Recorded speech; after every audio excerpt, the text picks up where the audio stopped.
Sa Bicol Region naman, mga kawani ng Naga City Hall nakatanggap ng ilang buwang bonus. Yan naman ang tinutukan ng aming kasamang si Grace Ripamassimando ng Radyo ng Bayan Naga.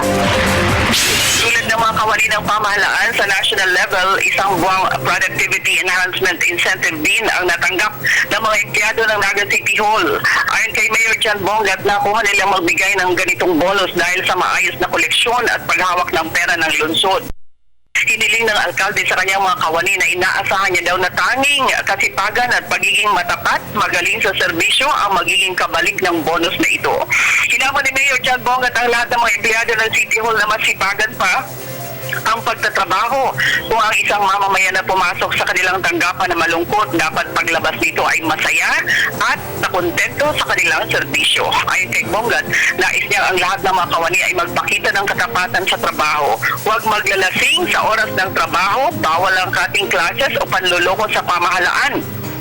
Maging matapat at masipag sa lahat ng mga responsibilidad na ginagampanan dahil anuman daw ipakikita nila sa lahat ng mamamayan. Dito rin masisilip kung anong uri ng liderato at serbisyo ang natatamo ng Naga City. Radyo ng Bayan Naga para sa Telebisyon ng Bayan. Grace Ripamassimando.